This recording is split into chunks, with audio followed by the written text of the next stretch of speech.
So I'm gonna make my version of a beef burrito. I have to think about how I wanna really get flavor into this steak. Of course, that means salt, 2 tablespoons. And I mix that with 2 tablespoons of dark brown sugar, loosely packed. And that sugar is gonna help this steak and its exterior get a slightly caramelly flavor. Okay, so after these spices have toasted for a minute or two, there's no real visual indicator that they're ready, but what you get is an aroma. As soon as you start to smell them when you're standing over them, to wake up the oils, I wanna break them apart so I can get inside there and get all those little bits of pepper over the steak. I'm gonna pop them right into my mortar and pestle.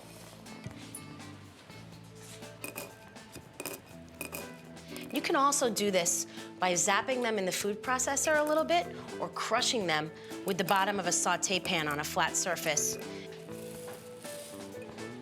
Give it a stir, just to mix the salt and the sugar together with the coriander and the pepper and the chili flakes. And turn this mixture out onto a flat tray or platter. So to make this easier, I'm gonna cut this steak and then we'll just pat them with this mixture.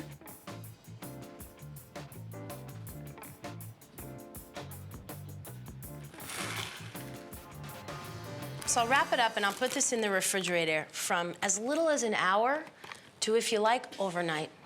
Why not some little pickled onions to just go on top of the steak? That little bit of oniony freshness.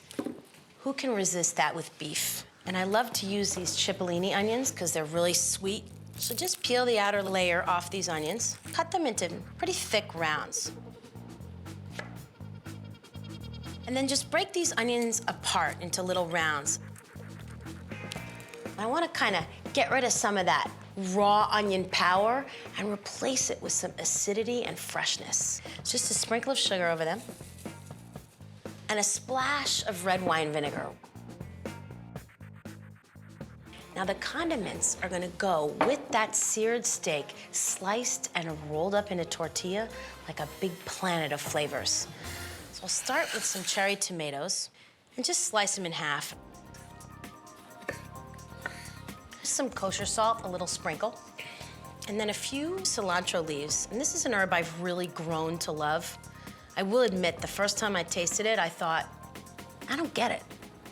But now, combined with tomatoes and a little squeeze of lime juice, it just seems to really flow naturally together. It just makes these tomatoes really fresh. And when you squeeze the lime, you get that aroma from the zest and the skin mixed with the cilantro. It's just great. Toss just to blend and coat with the lime juice and the cilantro. In the meantime, I've gotten my 2 cast iron skillets really hot. Let's get a little bit of vegetable oil in each, just a thin layer, not too much. And enjoy this, because cooking this steak with all these flavors is so fun. Lift the first piece up and just drop it right in there.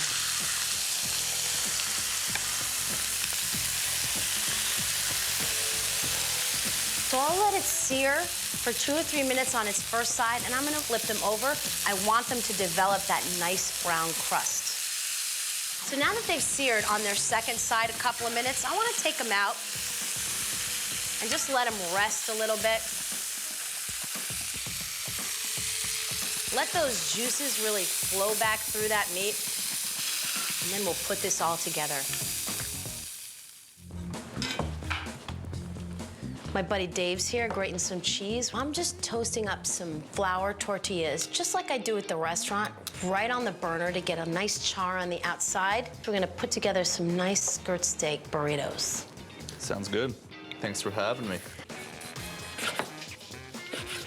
I've got this skirt steak, which I crusted with some black and white peppercorns, chili flakes, a little touch of brown sugar. I love a nibbler. Okay. Always invite a nibbler over. That's the best kind of friend to have. I will eat your food any day. All right, so let's make a burrito. What do you say? I toasted these flour tortillas.